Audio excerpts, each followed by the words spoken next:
Imagine stepping backwards through the fog of time, leaving behind the flashing neon lights of the modern world, the hum of smartphones, and the frantic pace of the 21st century.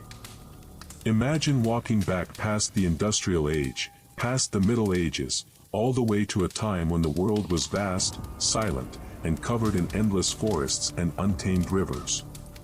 Deep within this quiet, ancient world, a tiny spark catches. A spiral of aromatic smoke rises into the evening air from a small campfire nestled in the mountains of Central Asia. Long before anyone ever rolled a joint, built a glass pipe, or branded a modern dispensary, a human being knelt by a wild green plant, lit it on fire, and breathed in. But when exactly did this relationship begin? Was cannabis always used the way we use it today, or did our ancestors see it as something entirely different, a sacred medicine, a tough fiber for clothing, or a portal to the spirit world? Tonight, we are going to untangle the long, winding, and surprisingly gentle history of humanity's relationship with cannabis. We will travel from the windswept steppes of ancient Asia to the tombs of Egyptian pharaohs, through medieval pharmacies and the secret gardens of the ancient world. This is not a fast-paced tale of modern politics or loud controversies. It is a slow, rhythmic journey through thousands of years of quiet cultivation. By the time we reach the end of our journey, you will see how a simple, resilient we traveled across every continent, subtly weaving itself into the very fabric of human civilization. So, lean back, let the weight of the day fade away, and let's drift back into the calm waters of the past. Our journey begins more than 12,000 years ago, just as the last great ice sheets were retreating from the northern hemisphere. The earth was waking up, and human beings were starting to realize they didn't just have to chase herds of animals, they could settle down and cooperate with the soil. In the fertile, alluvial plains near the Yellow and Yangtze rivers in ancient China, a specific plant began to thrive in the nutrient-rich dirt disturbed by early human settlements. This plant was cannabis sativa, known to the early Chinese simply as ma. But these ancient communities weren't looking to alter their minds. They were trying to survive, and ma was the ultimate survival tool. To our ancestors, cannabis was first and foremost an incredibly tough, versatile fiber. If you peeled back the outer bark of the stalks, you found long, stringy fibers that were stronger than almost anything else nature provided. Early humans learned to soak these stalks in water, pound them down, and spin them into coarse threads. With these threads, they wove the very first durable fishing nets, allowing coastal and river communities to feed themselves with far less risk. They wove thick, heavy ropes that could pull heavy stones for building, and they crafted rough, burlap-like clothing that protected them from the bitter winter winds.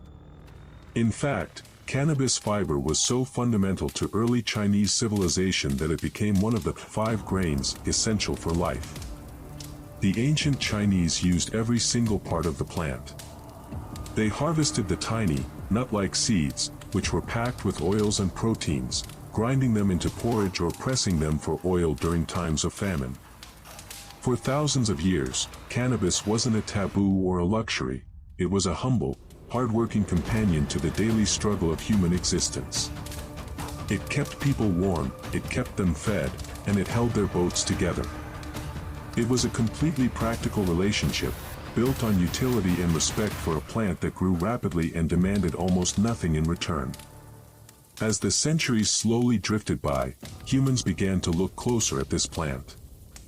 They noticed that it didn't just provide fiber and food, it had properties that could alter how the human body felt. By the time we reached the year 2700 before the Common Era, we encounter the legendary Emperor Shennong, who is widely regarded as the father of Chinese medicine. Shennong was said to have tested hundreds of wild herbs on himself to discover their healing powers, documenting his findings in the world's earliest pharmacopoeia. Within these ancient medical texts, cannabis transitioned from a simple textile to a revered medicine. The ancient healers realized that when the resinous tops of the female plants were prepared correctly, they possessed a unique power to quiet pain. They prescribed cannabis teas and infusions to soothe the agonizing aches of rheumatism, to calm upset stomachs, and to ease the tremors of nervous disorders. It was viewed as a balancing herb, something that could restore the yin, or the calm, receptive energy of the body, when it was overwhelmed by the fiery, disruptive energy of yang. Meanwhile, further to the west, along the vast, wind-swept grasslands of Central Asia, nomadic tribes known as the Scythians were discovering a more communal, spiritual side to the plant. The Scythians were fierce, horse-riding nomads who lived under the wide-open sky. They didn't build permanent cities or write massive textbooks, but their customs were captured by the Greek historian Herodotus. He described a unique ritual that took place inside small, woolen tents. The Scythians would gather together after a long journey or during a funeral wake. They would bring inside a small, portable bronze brazier filled with glowing red coals, and they would carefully place handfuls of wild cannabis flowers directly onto the heat. As the tent filled with thick, sweet-smelling smoke, the nomads would breathe deeply, sitting together in the enclosed warmth. Herodotus wrote that the smoke made them shout for joy, laughing and weeping together as the tension of their harsh, wandering lives melted away in the dark. For the Scythians, this wasn't an act of rebellion, it was a sacred cleansing ritual, a way to honor the dead and bind the living together through shared breath and quiet reflection under the stars. If we follow the ancient trade route south, climbing over the rugged, snow-capped peaks of the Hindu Kush mountains, we drop down into the rich, sun-drenched valleys of India. Here, cannabis found a home unlike anywhere else in the world, a place where it was not just tolerated, but actively woven into the highest echelons of spiritual life.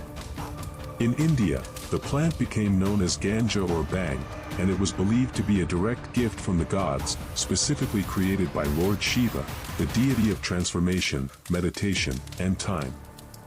According to ancient Hindu mythology, Shiva was overwhelmed by the heat and the immense burdens of the cosmos. Seeking relief, he wandered into a field of wild green plants and tasted their nectar.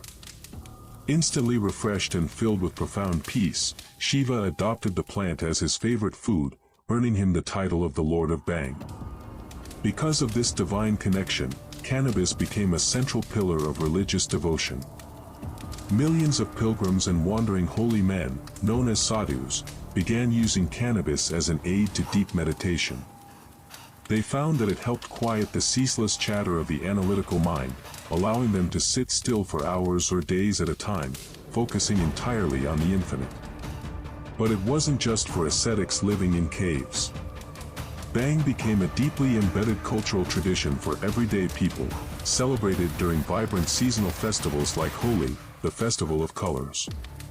People would grind cannabis leaves into a smooth paste using heavy stones, mixing it with milk, sugar, almonds, and sweet spices like cardamom and saffron.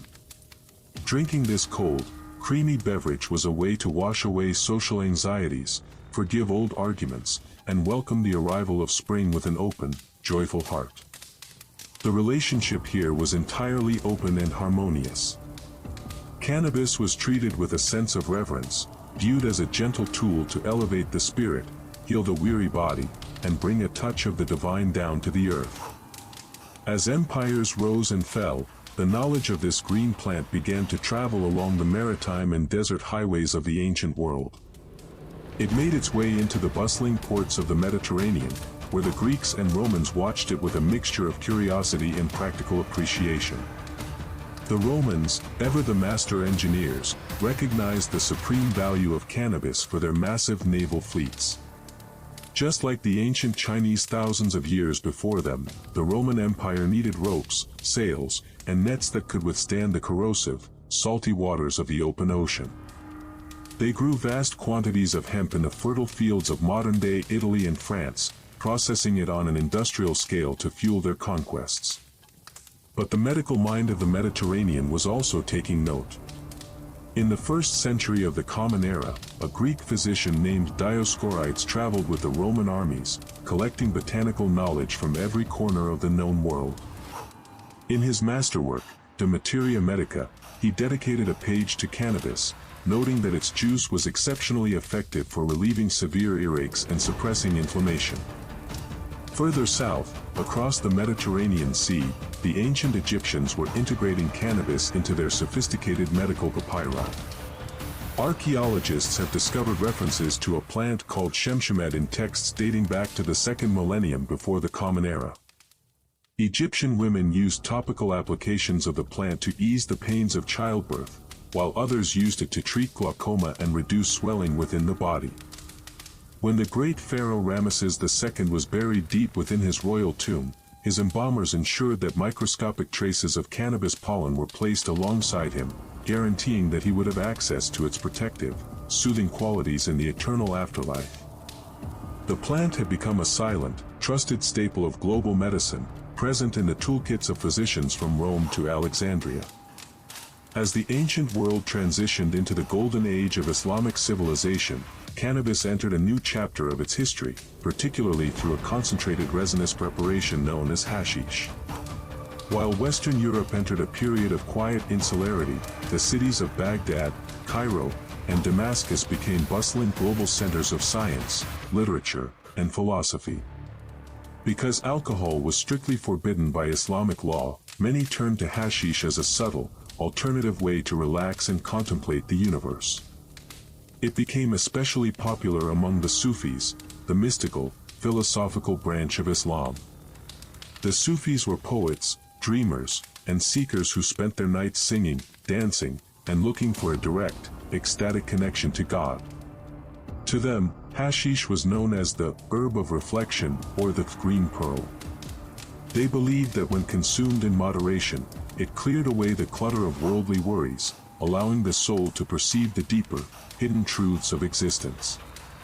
During the medieval period, travelers walking through the grand markets of Cairo or Damascus would encounter public gardens where poets and philosophers gathered to sip mint tea and share small amounts of hashish. They would spend hours debating the nature of the stars, writing intricate verses of poetry, and listening to the rhythmic splashing of courtyard fountains. It was a time of immense intellectual curiosity, and cannabis was viewed as a gentle companion to the mind, an herb that encouraged patience, introspective thought, and peaceful conversation during the cool desert nights. Eventually, the currents of history carried cannabis across the great Atlantic Ocean, bringing it to the shores of the Americas. In the 17th and 18th centuries, early American colonists were actually required by law to grow hemp. It was considered so vital for the production of ship sails, clothing, and paper that farmers could even use their hemp crops to pay their taxes. Famously, founding figures like George Washington and Thomas Jefferson grew fields of industrial hemp on their plantations, carefully recording the growth habits of the plant in their personal diaries. To them, it was simply an indispensable asset to a growing, self-reliant nation. When we look back across the vast, sweeping landscape of human history, we see that for 99% of our time together, the relationship between humans and cannabis was defined by harmony, utility, and a quiet sense of peace. It was an essential thread in the tapestry of our survival, keeping us warm with its fibers, nourishing us with its seeds, comforting us in times of pain with its medicine, and offering a quiet space for spiritual reflection in an often loud and chaotic world. The anxieties and restrictions of the modern era are just a tiny, recent blip on a timeline that stretches back thousands of years into the ancient mist. Before it was ever a source of debate, it was just a wild, resilient green plant growing quietly on the hillsides of Central Asia, waiting for a human being to stop, look closer, and discover its secrets. And so, as we leave the history books behind and return to the quiet stillness of the present moment, let your mind rest in that same ancient, uncomplicated peace. The world outside will continue its frantic spin, but here, in the quiet dark, you can let go of the day, breathe deeply, and allow yourself to drift into a deep, restful sleep.